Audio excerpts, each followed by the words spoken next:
तो ब्रेक के बाद एक बार फिर से स्वागत है आप सभी का। बात कर लेते हैं देश में कोरोना के बढ़ते मामलों की।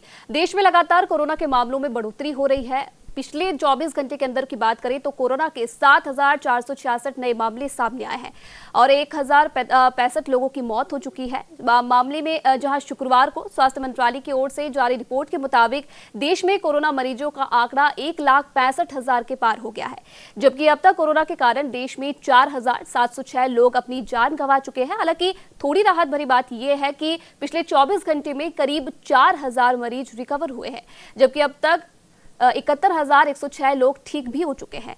तो वहीं अभी देश में कुल एक्टिव केस की बात करें तो संख्या करीब 90,000 है। अगर बात करें राज्यों के अनुसार की तो महाराष्ट्र में मरीजों का आंकड़ा 60,000 के पास होने वाला है। अभी वहां 59,546 मामलों की पुष्टि हो चुकी है, जिनमें से 1,982 लोगों की मौत भी हो चुकी है। तो वहीं दूसरे नंबर पर तमिलनाडु है, जहां 19,000 मामले अब तक सामने आ चुके हैं, जिनमें 145 लोगों की मौत हो गई है। तो वहीं गुजरात को पीछे छोड़कर अब दिल्ली तीसरे नंबर पर आ गया है, जहां पिछले 24 घंटे में 1,024 नए मामले सामने आए हैं। यहां अब तक 16,281 केस सामने आ चुके हैं, जिनमें 316 लोगों की मौत हो चुकी है। तो वहीं गुजरात में कुल मरीजों का आंकड़ा 15,562 हो चुका है, जिसमें 960 लोगों की मौत हो चुकी है। इसके अलावा अगर राजस्थान की बात करें तो राजस्थान में अब तक 8,000 से अधिक मामले सामने आ चुके हैं।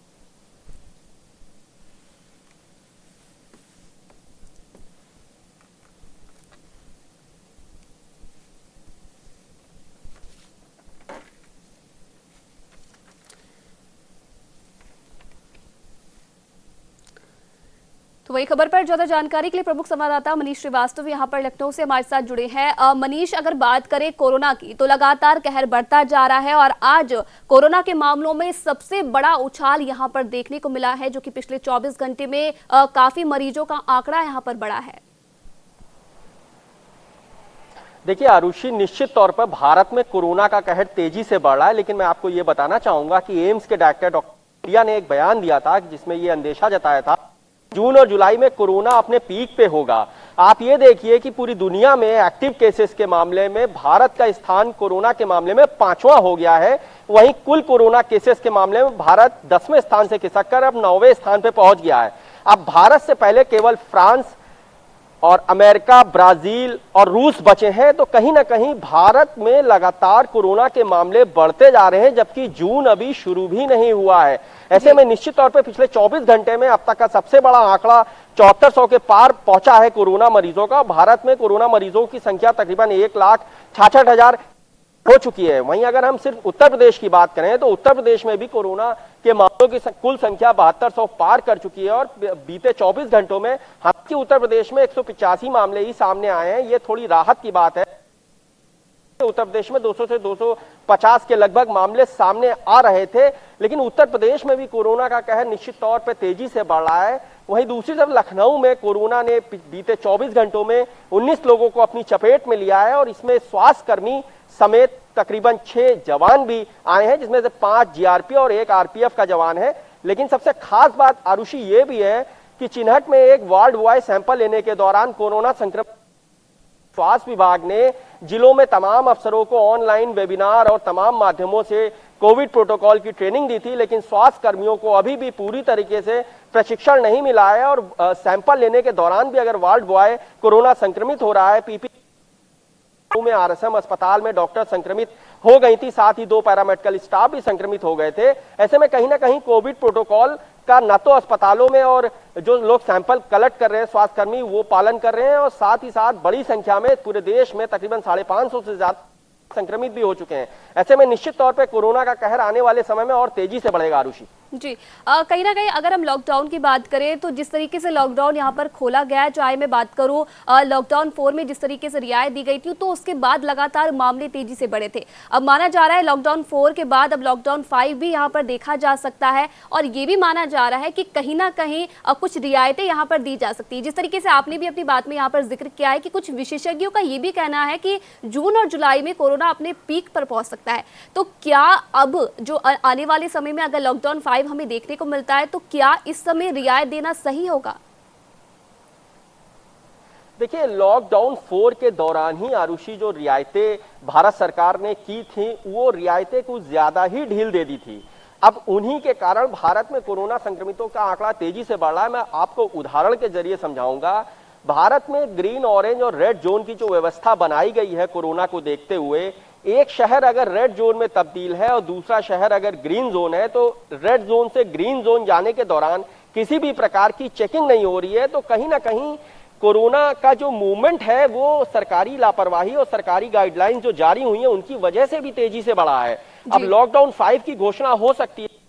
प्रधानमंत्री का कहना है कि कोरोना का कहर कम से कम देश में 2 साल तक रह सकता है। ऐसे में निश्चित तौर पे जो रियायतें दी जा रही हैं, उन रियायतों को देखना होगा कि कहीं ऐसी रियायतें आम जनजीवन को पटरी पर लाने के लिए तो नहीं दी जा रही हैं कि जिससे कोरोना का कहर तेजी से बढ़े। ऐसे में अगर लॉकडाउन 5 में रियायतें इसी तरह जारी रहेंगी तो इसमें कोई दो राय नहीं है कि आने वाले समय में भारत तो अभी फिलहाल कोरोना के मामले में पूरी दुनिया में टॉप 5 पर पहुंचा है, कहीं ऐसा ना हो कि भारत तेजी से नंबर 1 की स्थिति में भी आ जाए। जी बिल्कुल। रमेश पुरोहित जी यहाँ पर हमारे साथ जयपुर से जुड़े हुए। पुरोहित जी, जिस तरीके से लगातार आंकड़े बढ़ते जा रहे हैं, माना ये जा रहा है कि 3-4 दिन में 2 लाख के पार यह आंकड़ा पहुंच सकता है और 31 को लॉकडाउन 4 समाप्त हो रहा है और ये भी माना जा रहा है कि लॉकडाउन 5 भी हमें देखने मिल सकता है। और अमित शाह लगातार बैठक भी कर रहे हैं, मुख्यमंत्रियों से यहाँ पर सुझाव मांगे गए हैं। तो किस प्रकार से अब आने वाला लॉकडाउन यहाँ पर हमको दिख सकता है? क्या इस बार भारी रियायत यहाँ पर दी जाएगी कि जिस तरीके से लॉकडाउन 4 में दी गई थी, या फिर इस बार कम रियायतें देखने को मिलेंगी?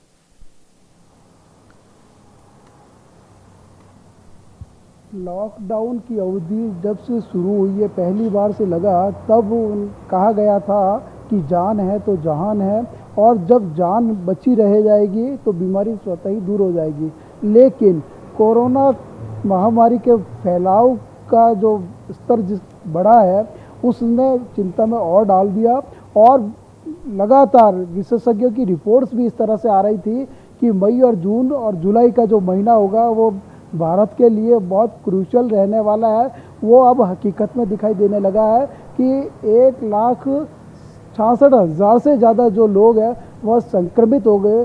शुरुआत में ये माना जा रहा था कि भारत जो है दुनिया भर में एक रोल मॉडल के रूप में उभर करके सामने आ रहा है कोरोना महामारी से लड़ने के लिए।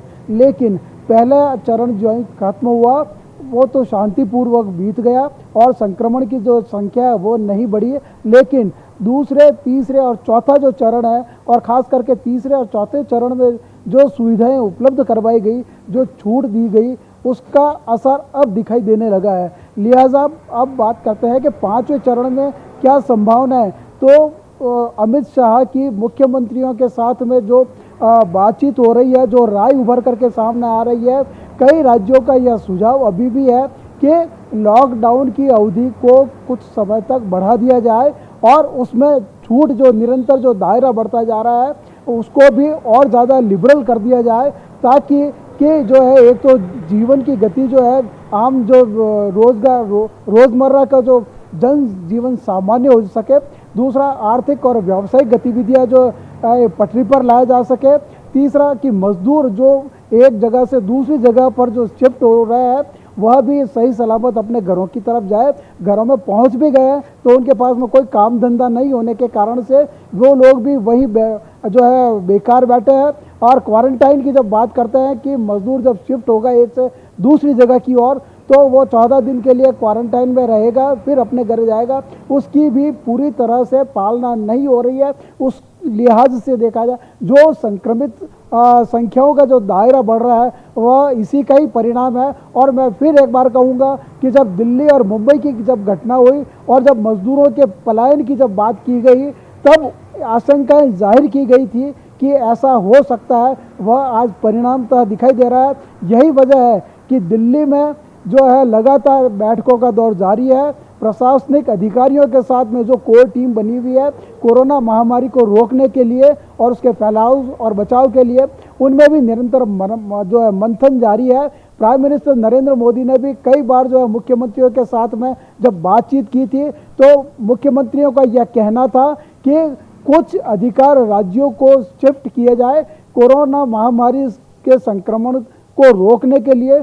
तो जो केंद्र से जो गाइडलाइंस जारी हुई और उसमें राज्यों की सलाह के अनुरूप उन्हें जो छूट दी गई, वहाँ पर भी अगर देखा जाए तो जो लिबरलिटी जो लीनियंसी जो बढ़ती गई और कोरोना वायरस के संक्रमण मरीजों की संख्या में जो बढ़ोतरी हुई वह भी जो है देखने और समझने की बात है। अब 5वें जो है लॉकडाउन की स्थिति में फिर ये मांग उठ रही है कि राज्यों को कुछ छूट और दी जाए